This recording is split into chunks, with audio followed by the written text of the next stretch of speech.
오늘 2025년 마지막 주일 예배를 드리게 하신 하나님께 감사와 영광을 올려드립니다. 올 한 해 베푸셨던 하나님의 크신 은혜가 이 예배 가운데 더욱더 살아계신 하나님의 역사를 통하여 우리 안에 충만해지고, 또 이 예배를 통하여 하나님이 우리와 함께 하심을 진정으로 믿고 고백하게 되는 그런 은혜 충만한 예배 되시길 주님의 이름으로 간절히 축복합니다. 아멘. 2025년 우리 교회에 표가 있었죠. 그 표가 무엇일까요? 네, 우리 장로님만 대답하셨. 이러시면 아니 되었는데 2025년 교회 표어는 예수 그리스도에게 깊이 뿌리를 내리자였습니다. 골로새서 2장 6절과 7절의 말씀을 통해서 우리 신앙의 뿌리를 예수님에게 더욱더 깊이 내려보기를 원했죠. 그럼 내 자신에게, 그리고 우리에게 꼭 던져보아야 할, 또 점검해 보아야 할 질문 한 가지가 있습니다. 나와 우리의 신앙의 뿌리가 얼마나 예수님에게 올 한 해 더 깊이 뿌리를 내렸겠습니까? 이번 한 주간 동안 이 질문에 대해서 제가 참 많이 묵상도 하고, 또 이 질문에 대해서 나는 어떻게 대답을 할 수 있을까 많은 생각을 하게 됐습니다. 그러면서 이런 생각이 들었어요. 어떤 부분은 신앙의 뿌리가 예수님에게 더 깊이 뿌리를 내린 것 같은데, 어떤 부분은 그대로인 것 같고, 심지어 어떤 부분은 오히려 뿌리가 썩어서 더 짧아진 것은 아닌가라는 생각이었습니다. 그런데 가만히 보면 1년이라는 그 시간 동안 우리의 신앙의 뿌리가 어떻게 예수님에게 완벽하게 그렇게 깊이 뿌리를 내릴 수 있겠습니까? 어쩌면 예수님에게 깊이 뿌리를 내려야 한다는 것은 우리가 평생토록 계속해서 힘써야 할 신앙의 목표가 될 것입니다. 예수님에게 뿌리를 깊이 내린다는 것은 예수님을 나의 주님으로 받아들이고 그 믿음 위에서 굳건히 선 것입니다. 예수님을 나의 주님, 그리고 우리 주님으로 기꺼이 받아들여서 우리 신앙의 뿌리가 계속해서 예수님에게 깊이 뿌리를 박는 우리 모두가 되시기를 주님의 이름으로 간절히 소망합니다. 아멘. 이렇게 앞으로 우리가 계속해서 예수님에게 깊이 뿌리를 내려야 할 텐데, 그러면 무엇이 우리에게 필요할 것인가를 묵상을 하다가 오늘 말씀을 준비하는 저에게 한 단어가 너무나 강력하게 이렇게 떠오르게 됐습니다. 성령님께서 저에게 주신 그런 마음이었는데요. 그 마음을 통한 한 단어가 바로 마음이라는 단어였습니다. 누구에게나 우리는 마음이라는 게 있죠. 그리고 이 마음이 우리가 살아가는 인생에서 참 중요하고, 또 이 마음이 결정적인 역할을 하게 됩니다. 그래서인지 우리는 어떤 큰 변화나 결단, 아니면 어떤 영향력이 내 삶에 생겼을 때 마음을 이야기를 하죠. 예를 한번 들어보죠. 내가 어떻게 하느냐에 따라서, 그 반응에 따라서 결과가 달라진다라는 의미로 모든 것이 마음 먹기에 달렸다라고 합니다. 아니면 정말 큰 일이나 큰 문제를 만났을 때, 어떤 큰 어려움을 만났을 때 내 몸이 무너진다, 내 삶이 무너진다라고 말하기보다는 마음이 무너진다라고 표현을 하죠. 그리고 나의 관심과 신경이 어떤 곳에 이렇게 쏠리게 되면 그것에 대해서 내가 마음을 쓴다라고 말을 합니다. 그리고 인간관계에서도 이 마음이라는 것은 참 중요하죠. 어떤 사람에 대해서 내가 저 사람은 믿을 만한 사람이야 라는 확신이 생겼을 때 무엇을 준다라고 하죠? 돈을 줄까요? 확신하니까. 뭘 준다라고 할까요? 마음을 준다라고 합니다. 저 사람은 내가 마음을 준 사람이야 라고 하면 저 사람은 내가 믿을 만한 사람이야 라는 그런 뜻이죠. 이렇게 우리가 사용하는 일상적인 표현들만 보아도 마음의 중요성, 마음의 대표성을 우리가 분명히 알 수 있게 됩니다. 그렇기 때문에 그리스도인으로서 신앙생활을 하는 우리들에게도 이 마음이라는 것은 참 중요합니다. 오늘 본문은 이 마음에 대한 말씀인데요. 잠언의 주제는 지혜입니다. 그리고 이 지혜와 마음은 아주 밀접한 관계가 있죠. 왜냐하면 하나님께서 우리에게 하나님의 지혜를 주실 때 가장 먼저 변하는 것이 바로 우리들의 마음이기 때문입니다. 하나님의 그 지혜의 영향력이 가장 크게 나타나는 것이 바로 우리들의 마음이기 때문이죠. 그래서 하나님께서 주시는 이 지혜를 가지고 살고자 하는 그리스도인들에게 오늘 하나님께서 이렇게 말씀을 해주십니다. 23절 말씀에 보면 모든 지킬 만한 것 중에 더욱 내 마음을 지키라. 생명의 근원이 이에서 남이니라. 우리가 살아가면서 지킬 만한 것들이 많이 있는데 그 중에서 제일 중요하게 지켜야 할 것, 반드시 지켜야 할 것, 가장 우선적으로 지켜야 할 것이 무엇이냐면 마음이라고 말씀해 주시죠. 우리가 살아가다 보면 지키고 싶은 것들이 참 많이 있습니다. 성도님들께서는 지금 무엇을 좀 지키고 싶으세요? 내가 이것만큼은 꼭 지켜야겠다. 내가 이것만큼은 절대 놓칠 수 없지. 이거는 꼭 지켜가야겠다라고 생각하시는 것이 있다면 그것은 과연 무엇일까요? 최근 설문조사를 보니까요, 현대인들이 지키고 싶은 대상들이 이런 것들이라고 합니다. 첫 번째가 뭘까요? 가장 지키고 싶어 하는 거, 사람들이. 뭐니 해도 역시 머니죠. 그렇죠? 경제적인 안정, 은행의 밸런스, 그리고 그다음에 물질적인 풍요, 이것을 제일 지키고 싶다라고 했습니다. 그리고 지키고 싶은 것은 깊고 확실한 인간관계를 지키고 싶어 한다라고 합니다. 그리고 거의 모든 설문조사에서 빠지지 않고 등장하는 것이 바로 건강을 지키는 것입니다. 요즘 이 감기 때문에 우리 성도님들이 이렇게 힘들어하시는 모습이 너무 많아요. 그런 걸 볼 때 참 이렇게 마음이 아픈데요. 하여튼 건강을 지키는 것이 참 우리에게 중요한 것 같습니다. 그리고 또 하나 특이한 대답이 있었는데요. 나 자신을 위해 삶을 지켜가고 싶다. 나 자신의 삶을 지켜가고 싶다라고 많은 사람들이 대답을 했다라고 합니다. 이 트렌드 코리아 2025라는 책에 보니까 생소하지만 이 시대에 특별히 한국의 트렌드가 된 한 단어가 있는데요. 그 단어가 뭐냐면 아보하라는 단어입니다. 요즘 한국은 뭐든 이렇게 말을 좀 줄이는 경향이 있는 것 같아요. 아보하가 무슨 뜻일까요? 혹시 들어보셨나요? 아보하. 이 아보하가 무슨 뜻이냐면 아주 보통의 하루라는 뜻입니다. 그래서 아보하라는 건데요. 현대인들이 이 아보하를 지키고 싶어 한다는 것이죠. 이게 무슨 뜻일까요? 내가 삶을 살아가는데 외부의 자극이나 아니면 내 삶에 어떤 큰 문제가 없이 내가 살고 싶은 삶을 사는 것, 내 자신의 삶을 지켜가고 싶은 그런 마음이 있다는 것이죠. 생각을 해보면 우리가 무엇인가를 지키고 싶다라는 그 생각이 왜 들까요? 내가 그것을 저거는 내가 꼭 지켜야지, 이런 마음이 왜 들까요? 그 지키고 싶은 대상이 나에게 너무나 소중하고 중요하고 가치 있기 때문입니다. 중요하지 않으면요, 지키지 않아요. 내가 소중하게 생각하는 것이 아니면 지키지 않습니다. 그렇죠? 그래서 지키는 것에 힘을 쓰지 않을 것이고 노력도 들이지 않을 것이고 시간도 쓰지 않을 것이죠. 그런데 내가 정말 꼭 지키고 싶은 것이 있으면 그것을 지키기 위해서 힘도 쓸 것이고 노력도 할 것이고 시간도 쓰게 되는 것이죠. 결국 지킨다라는 것은 그 대상의 중요성과 소중함을 내가 인정하기 때문입니다. 그리스도인으로서 이 땅에 살아가면서 모든 지킬 만한 것들이 참 많이 있죠.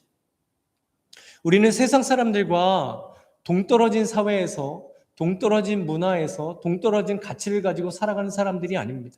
동일한 세상 가운데, 사회 가운데, 가치 가운데 살아가죠.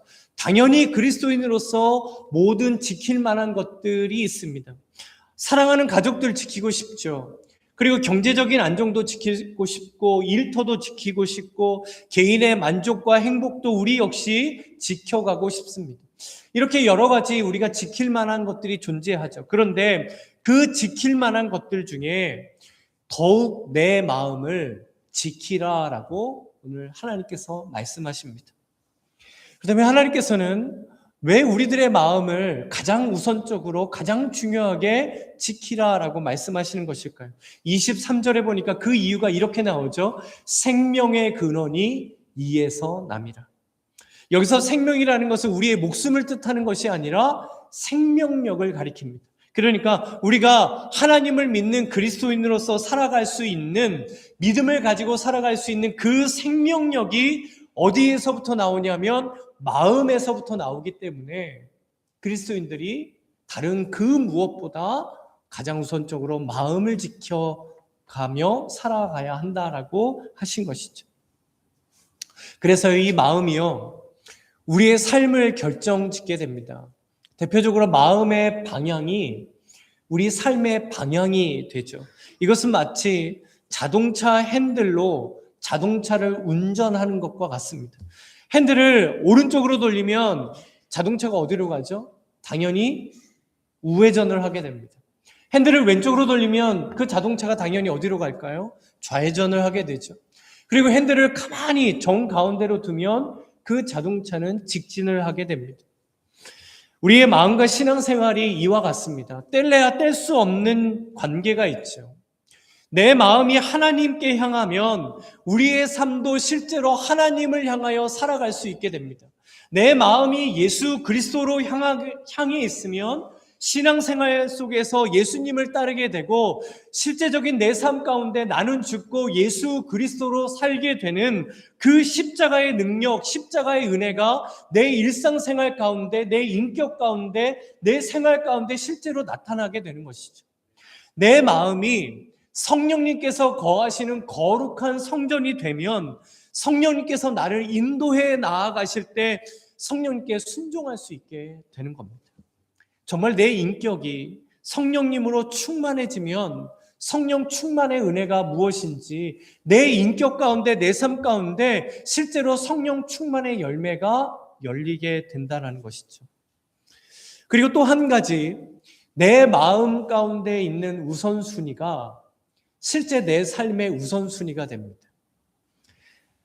가장 대표적으로 예수님께서 먼저 너희는 하나님의 나라와 하나님의 의를 구하라라고 말씀하셨습니다.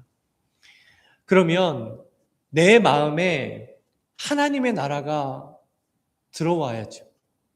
내 마음에 하나님의 나라가 세워져야 됩니다. 내 마음에 하나님의 나라를 간절히 원하는 마음이 먼저 생겨야 합니다. 그래야 실제적인 내 삶 가운데 먼저 하나님의 나라를 구할 수도 있고 하나님의 의를 구할 수도 있는 것이죠. 그래서 이 생명력 있는 신앙생활의 근원이 바로 마음이기 때문에 하나님께서 너희들이 살아갈 때 지킬 만한 것이 많지만 너희들의 마음을 지켜라 라고 말씀하시는 겁니다. 예수님께서 하나님을 사랑하는 그리스도인의 삶을 우리가 어떻게 하나님을 사랑해야 하는지를 이렇게 말씀해 주셨죠. 마태복음 22장 37절과 38절인데요. 우리 함께 읽어보겠습니다.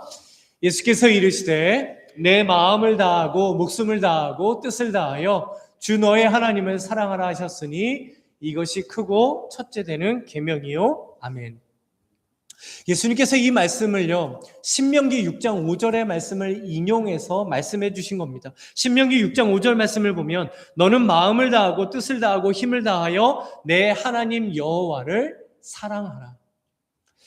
이미 하나님께서 말씀해 주셨고 예수님께서 다시 한번 확증해 주신 하나님을 사랑하는 방법 중에 가장 먼저 말씀해 주신 것이 뭘까요? 가장 먼저 뭘 말씀해 주셨죠?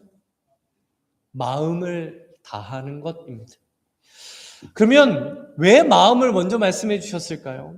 그 뒤에 보면 예수님께서 목숨이라는 것도 말씀하세요. 목숨을 다해 사랑하는 것과 마음을 다해 사랑하는 것 어떤 게 더 이렇게 절실하게 느껴지세요? 저는 목숨을 다해 사랑하는 게 훨씬 더 절실하게 느껴져요. 그런데 지금 예수님께서는 너는 마음을 다하여 하나님을 사랑하라고 먼저 말씀해 주시죠. 그리고 하나님께서 직접 너희는 마음을 다하고 뜻을 다하고 힘을 다하여, 그러니까 마음을 먼저 다하라라고 말씀해 주십니다. 왜 목숨보다 마음을 먼저 말씀하시는 것일까요? 마음에 하나님이 없으면, 우리 마음에 하나님을 향한 사랑이 없으면 우리는 목숨을 다해 하나님을 사랑하지 않기 때문입니다. 내 마음에 실제로 하나님을 향한 사랑이 없으면 우리는 절대 뜻을 다해 하나님을 사랑하지 않아요. 내 마음에 하나님을 향한 사랑이 없으면 내가 힘을 다해 하나님을 사랑하지 않아요. 조금 힘을 다해 사랑하려다가 그냥 포기해버려요. 마음을 다할 때 하나님을 목숨을 다해 사랑할 수도 있고 뜻을 다해 힘을 다해 사랑할 수도 있는 것이죠. 우리가 하나님을 사랑하다 보면 때로는 힘들 때가 있습니다. 하나님을 사랑하며 신앙생활을 하는데도 낙심이 될 때도 있고요. 지칠 때도 있고 한숨이 날 때도 분명히 있습니다. 그런데 내 마음에 그 하나님의 사랑이 있다면, 내 마음에 하나님이 계시면 버틸 수 있죠. 심지어 감사할 수 있죠. 심지어 그 안에서 기쁨과 평안까지도 누릴 수 있는 이유는 바로 내 마음에 하나님이 계시기 때문입니다. 주님 안에 사랑하는 성도 여러분, 지금 우리의 마음의 방향은 어디를 향해 있겠습니까? 하나님이겠습니까? 아니면 다른 무엇이겠습니까? 그리스도인으로 살게 하는 생명의 근원이 되는 이 마음을 하나님께 맞추며 하나님이 원하는 마음으로 지켜가는 우리 모두 되기를 주님의 이름으로 간절히 소망합니다. 그렇다면 우리가 이 마음을 어떻게 지켜갈 수 있을까요? 이렇게 중요한 이 마음 어떻게 지켜갈 수 있겠습니까? 하나님께서 오늘 본문 말씀에 보면 우리가 마음을 어떻게 지켜가야 갈 수 있는지 실천 방법을 말씀해 주십니다. 첫 번째로 우리가 마음을 지키기 위해서는 우리의 입술을 지켜야 합니다. 이것은 우리의 언어를 지키는 겁니다. 우리 함께 24절 말씀을 보시면 구부러진 말을 내 입에서 버리며 삐뚤어진 말을 내 입술에서 멀리하라. 먼저 구부러진 말을 입에서 버리라고 하십니다. 그렇다면 이 구부러진 말은 어떤 말일까요? 원어적인 뜻을 보면 더럽게 하는 말, 왜곡시키는 말이라는 뜻입니다. 그래서 이 구부러진 말이라는 것은 당시 어떤 상황에서 사용을 했냐면요, 상대방을 뒤에서 험담하거나 비방하거나 아니면 불평과 불만으로 그 사람을 더럽히게 할 때, 다른 사람들에게 상처를 주는 말을 할 때 이 구부러진 말이라는 단어를 사용했습니다. 그런데 여기 중요한 것은요, 이 구부러진 말은 다른 사람을 더럽히기도 하지만 정작 내 자신의 마음이 먼저 더러워지게 된다는 것이죠. 2014년에요, 네덜란드에 있는 이 호로니언 연구소라는 곳에서요, 한 가지 되게 재미있는 실험 결과를 발표를 했는데요. 그게 뭐냐면 뒷담화를 하는 사람의 특징과 심리에 대한 연구였습니다. 이 연구에서요, 사람이 누군가를 뒷담화할 때 사람에게 스트레스가 해소되는 효과가 나타난다는 거예요. 그래서 이 코르티졸이라는 이 호르몬이 우리에게 많아질 때 사람이 스트레스를 느낀다라고 합니다. 그런데 사람이 누군가 이렇게 뒷담화를 할 때 이 코르티졸이라는 호르몬이 실제로 줄어들고 이 우리에게 행복도를 느끼게 해주는 세로토닌이라는 호르몬과 도파민이라는 호르몬이 실제로 사람들에게 생겨나더라는 거예요. 그러면서 사람이 스트레스가 풀리는 그런 기분을, 효과를 보게 된다는 것입니다. 그래서 이 연구의 결론은 결국 뭐냐면 사람들이 본능적으로 뒷담화하는 것을 좋아하고 또 그렇게 하고 싶은 본능적인 욕구를 가지고 있다는 것입니다. 자, 그러면 사람이 누군가를 칭찬할 때는 어떨까요? 누군가를 칭찬할 때 그 도파민이나 세로토닌이라는 그 스트레스를 해소하는 호르몬이 나올까요? 안 나올까요? 어떠세요? 나와요? 나오면 재미없죠. 안 나온대요. 칭찬하면 안 나와요. 한번 생각해 보세요. 누군가에 대한 나쁜 소문은요, 순식간에 퍼져요. 야, 저 사람 그랬대. 저 사람 원래 저런 사람. 막 이런 소문이요, 순식간에 퍼져요. 근데 칭찬은 어떨까요? 야, 저분 정말 대단. 저분 이런 일도 했어. 그러면 보통은요, 그 말을 들은 사람에서 끝나요. 전해지지 않아요. 왜 그럴까요? 행복하지 않아요. 칭찬은 전해지는 건 행복하지 않다라는 겁니다. 그런데 이 연구에서요, 그렇게 뒷담화를 잘하는 사람들에게 나타나는 공통적인 특징이 한 가지 있다는 것을 또 하나 발표를 했어요. 그것이 뭐냐면, 현재 자신의 삶에 행복을 느끼지 못하는 사람들, 자존감이 낮고 열등감이 있는 사람들, 그리고 남들에게 쉽게 질투심을 느끼는 사람들이 그렇게 뒷담화를 하는 경우가 많이 있다는 결과였습니다. 우리가 좀 냉철하게 생각해 볼 것이 있어요. 우리가 언제 내 입술에서 이런 구부러진 말이 나오게 될까요? 구부러진 말은 내 마음 안에 하나님께서 주시는 최고의 행복인 은혜가 메마를 때 내 입술에서 구부러진 말이 나오는 것이 아닐까 생각이 됩니다. 다른 거 볼 필요 없이 제 자신이 그렇습니다. 제 자신이 너무 뼈저리게 경험한 걸 지금 말씀드리고 싶어요.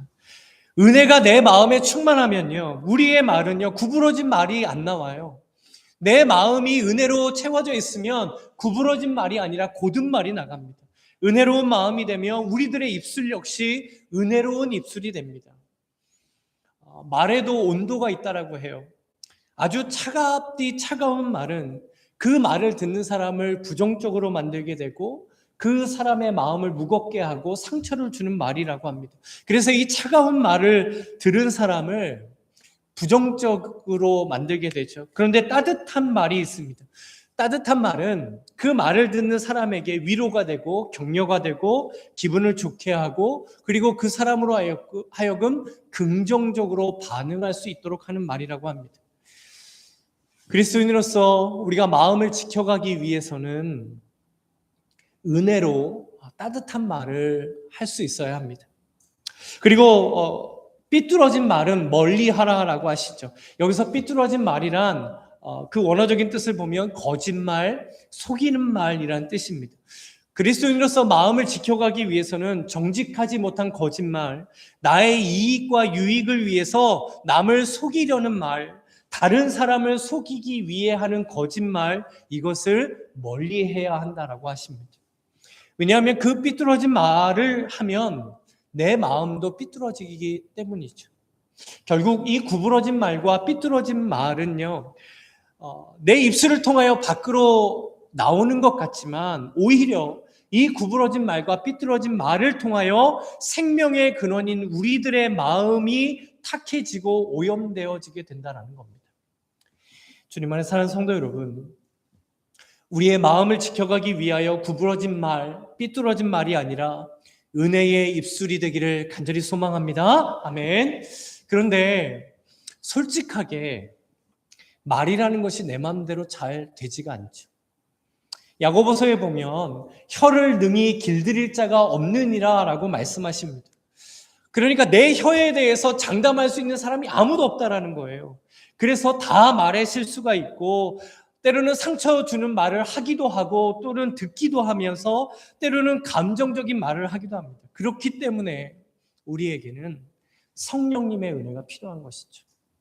구부러진 말이나 삐뚤어진 말이 나오려고 할 때 성령님께서 내 마음을 주장해 주셔야 합니다. 바로 그때 성령님께서 내 입술을 주장해 주셔야 돼요.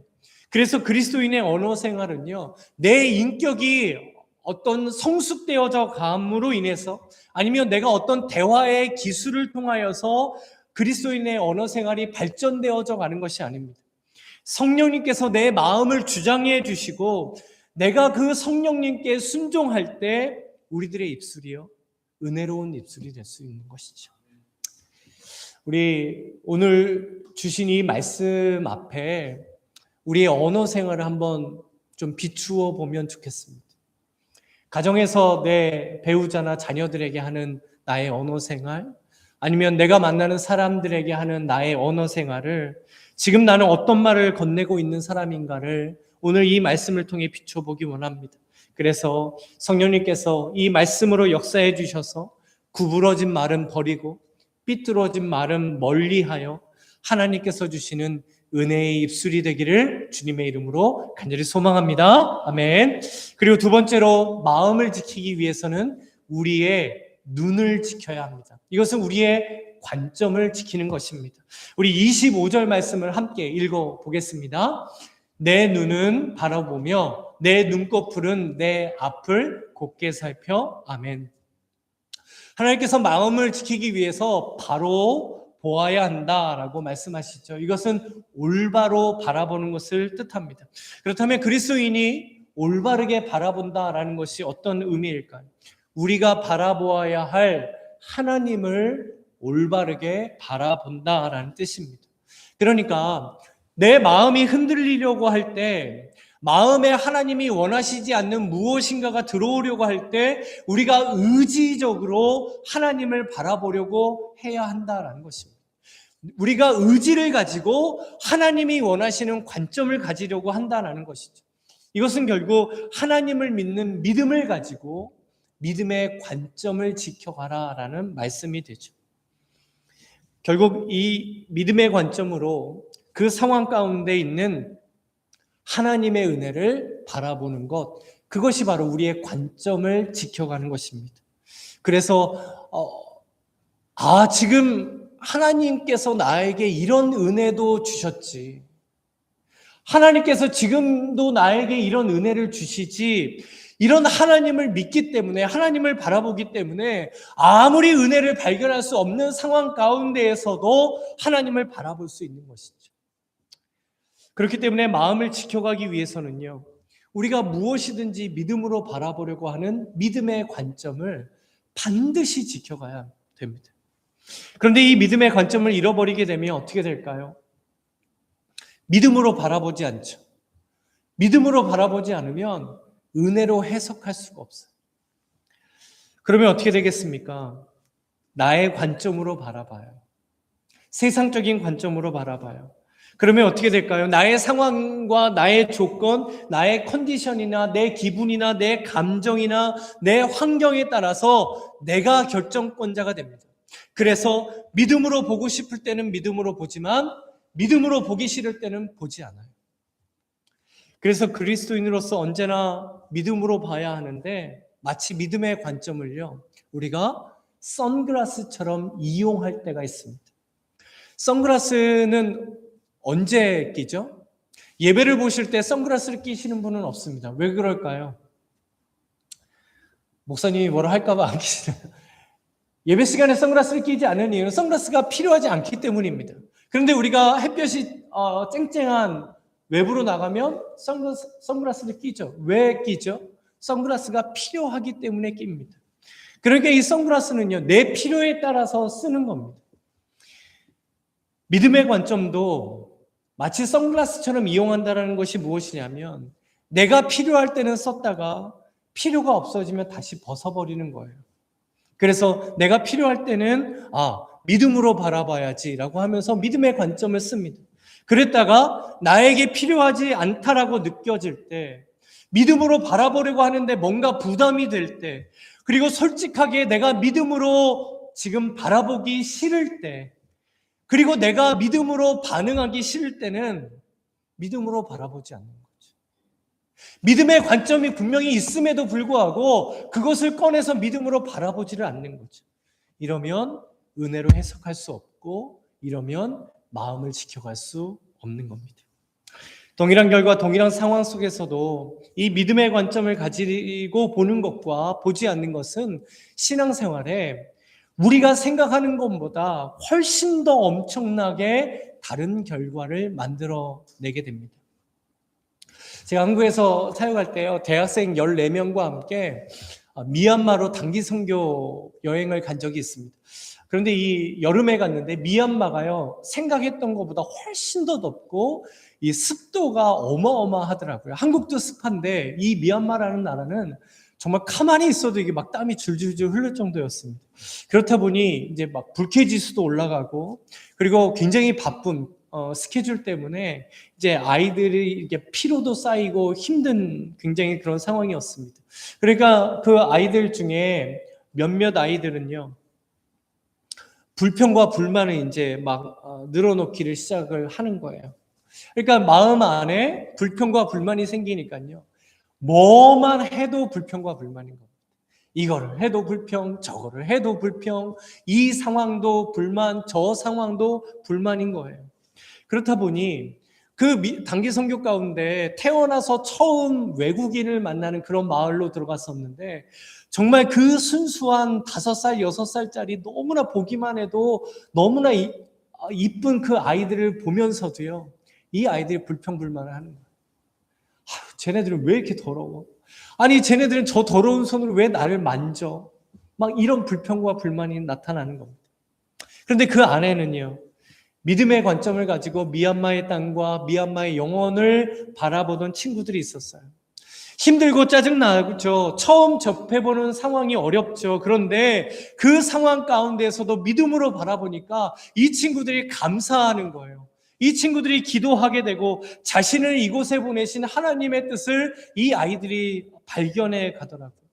그렇게 단기 선교를 마치고 한국에 돌아왔는데 아주 극명하게 결과가 달라졌습니다.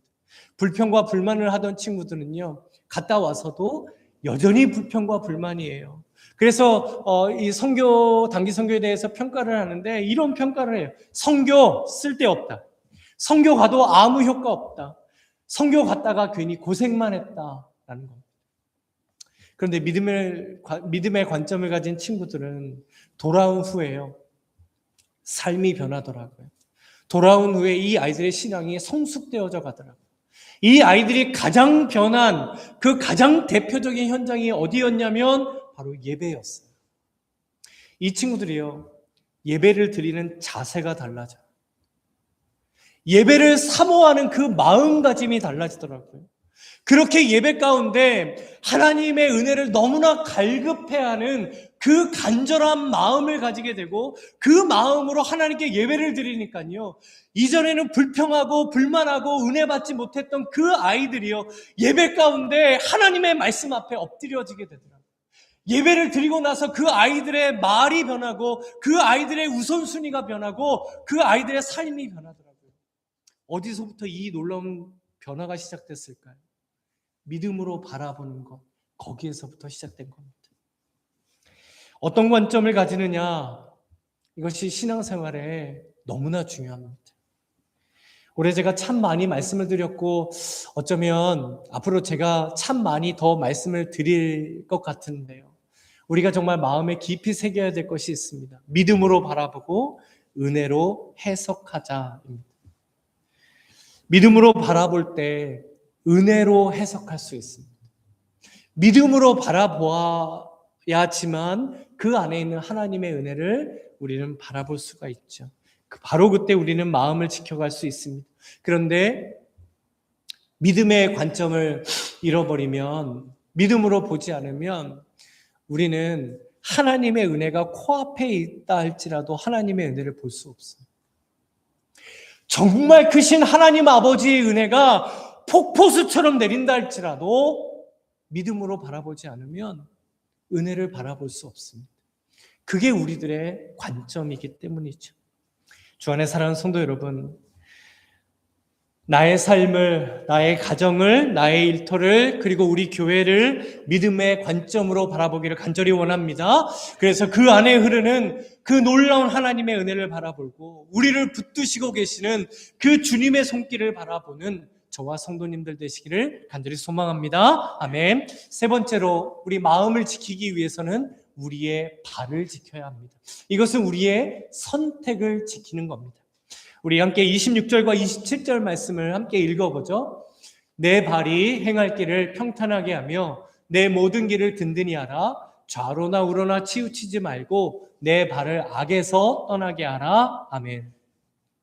하나님께서 너희들이 마음을 지키기 원한다면 너희들의 발을 지켜라 라고 말씀하십니다. 이것은 우리가 어느 길로 갈 것인지, 내 발을 어느 길에 놓을 것인지 선택에 대한 말씀이죠. 그런데 마음을 지키기 위한 선택이라는 것은요, A와 B가 있는데 어느 것을 선택할 것인가, 이런 취향의 선택이 아니에요. 예를 들면 제가 커피를 좋아하는데 오늘은 이 커피를 마실까 아니면 저 커피를 마실까? 이런 선택이 아닙니다.